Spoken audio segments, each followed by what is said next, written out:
Hello everyone, स्वागत है आप सभी का हमारे इस यूट्यूब चैनल में जहां हम लोग इन्फॉर्मेटिव वीडियोस लेकर आते हैं। मैं हूं जावेद और आज हम लोग बात करेंगे अबाउट राइज ऑफ फासिज्म। या दोस्तों, फासिज्म के बारे में पर्टिकुलरली बात करेंगे। तो यहाँ पर इस वीडियो में Italy after the first world war इसको देखेंगे, then early life of Mussolini, formation of the fascist party and then seizure of power by the fascist and last domination of the fascist के बारे में बात करेंगे। So, here we start this video. Well, यहाँ मैं बता देना चाहता हूँ आपको, fascist party post world war scenario में कहीं ना कहीं फासिज्म, और दूसरी तरफ जो कि इटली से ओरिजिनेट करती है, and at the same time Germany में नाजी पार्टी का कहा जा सकता है, ओरिजिन वहां से देखा जा सकता है। Well, that is another sort of story. So, like Germany, Italy also had to face a critical social, political, and economic situation after the World War One, right? So ये कहीं ना कहीं इटालियन डेमोक्रेसी को भी week कर चुका था। Well, Italy जिसने पार्टिसिपेट किया था वर्ल्ड वॉर वन में with the hope of gaining some territory from the Austro-Hungarian Empire. So इस वॉर में as many as 7 lakh Italian soldiers मारे गए और कुछ 12 लाख जो है वो घायल हुए, इंजर्ड हुए। इटली ने कहीं ना कहीं सफर किया huge economic loss to the extent of 12,000 crore of dollars. तो एक बड़ी रकम है ये।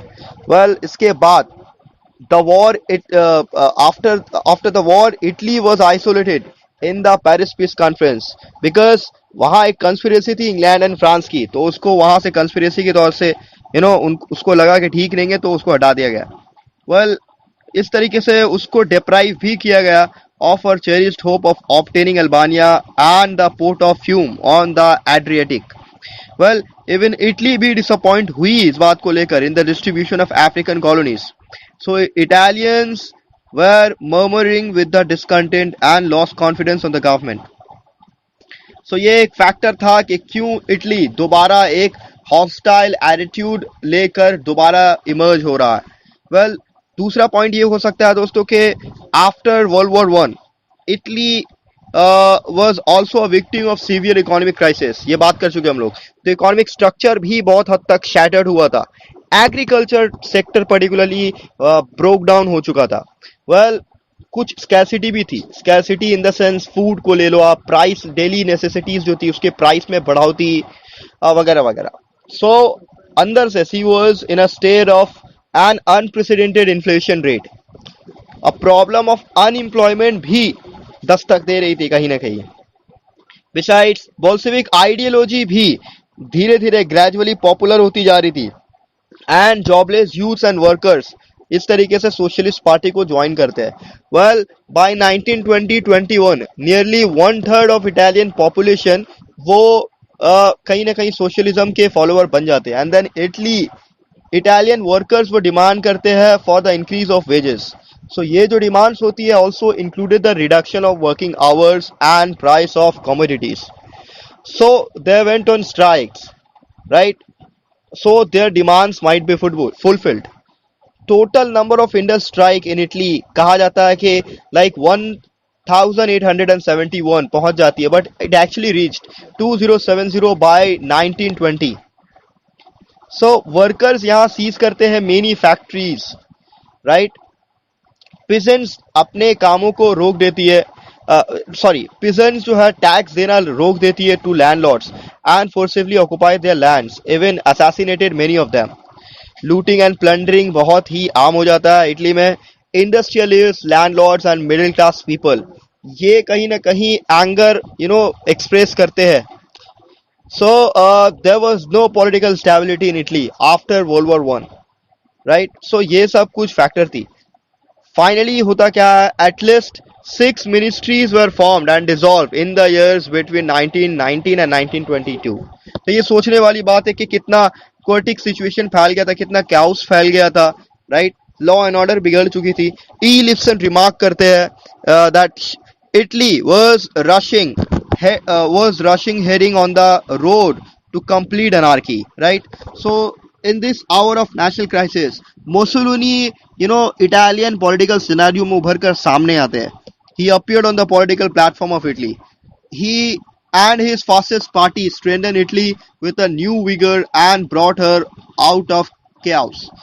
He helped Italy to secure a place of honor among the European nations. तो ये था दोस्तों Italy after World War one. Well अब मुसोलिनी के बारे में बात करेंगे जो इसके फाउंडर थे फासिस्ट पार्टी के. वेल इनका नाम था Benito Mussolini, right. So Benito Mussolini वो ही was born in the year 1883 on 21st of July in a poor family of blacksmith in North Italy. उनकी जो मदर होती है वो स्कूल मिस्ट्रेस हुआ करती थी. उनके फादर वो सोशलिज्म पर बिलीव रखा करते थे, फेथ था उनका सोशलिज्म पर. और इस तरीके से बहुत सारे लोकल सोशलिस्ट लीडर्स भी came to his father's workshop in every evening.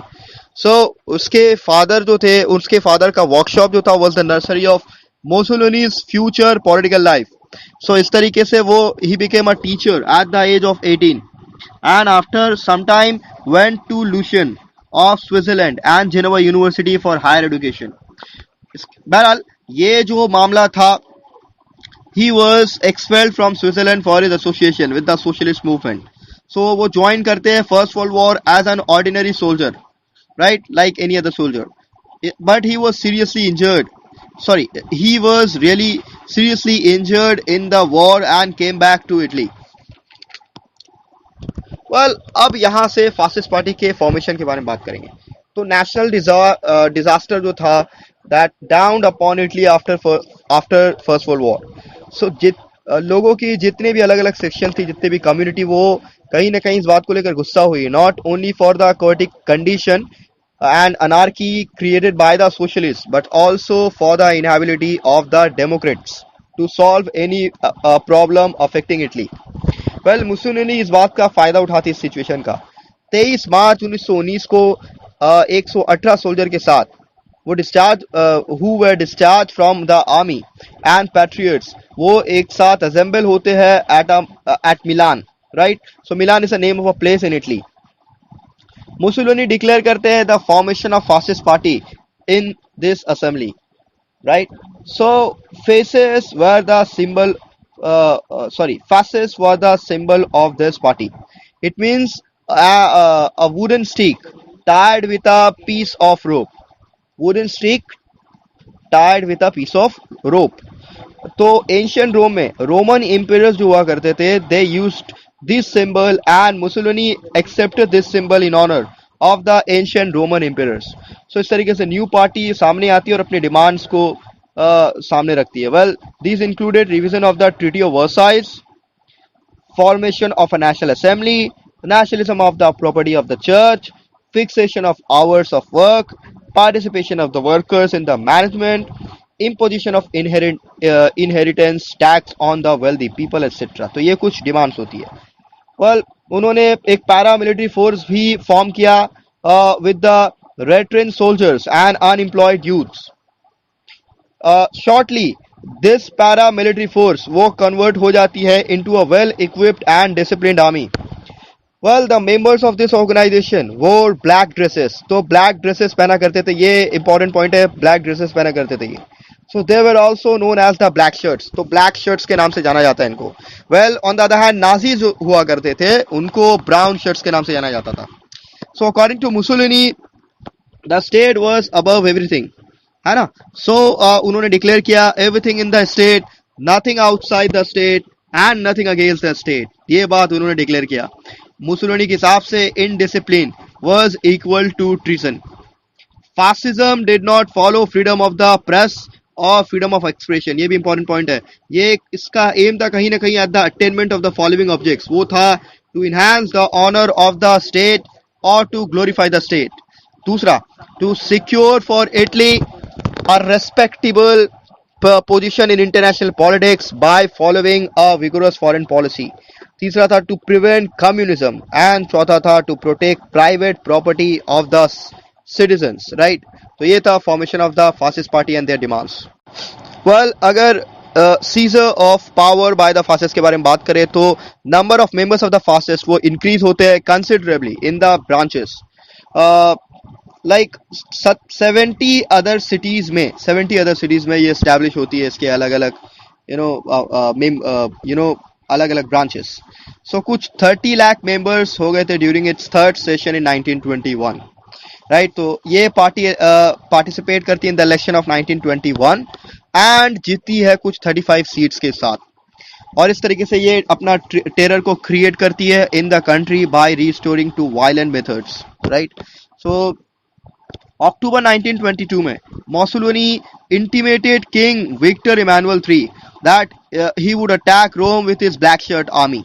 So Victor Emmanuel III became nervous and invited Mussolini to be prime minister of the country. So इस तरीके से on 30 October 1922 in this way Mussolini and his party seized the political power in Italy. अब बात करेंगे domination of the fascist party के बारे में। तो मुसोलिनी जिनका एम था establishment of a fascist dictatorship after becoming the prime minister, right. तो बहुत सारे सीवियर रेप्रेसिव मेजर्स उन्होंने अडॉप्ट किए to nip the opposition and all opposition leaders. उनको जेलों में डाल दिया गया या फिर असैसिनेट कर दिया गया। इलेक्शन जो कि 1924 में हुआ था, फासिस्ट यहाँ पर अडॉप्ट करती है हॉलीगनिज्म को एंड मैल प्रैक्टिसेस को। Well they obtain 65% votes and gain the absolute majority. So इस तरीके से न्यू कॉन्स्टिट्यूशन अडॉप्ट किया जाता है 1926 में and all of the opposition parties जो है उनको बैन कर दिया जाता है इटली में। वन पार्टी रूल को स्टैब्लिश किया जाता है इस तरीके से। मोसोलिनी अडॉप्ट करते हैं टाइटल ऑफ इल ड्यूस और डिक्टेटर, राइट। सो इस तरीके से in this way the supremacy of fascism establish होता है in every sphere of Italian national life. तो ये थी एक छोटी सी कहानी regarding the rise of fascism की पूरी कहानी। वेल टिल देन अगर आपको वीडियो पसंद आया so please like and subscribe.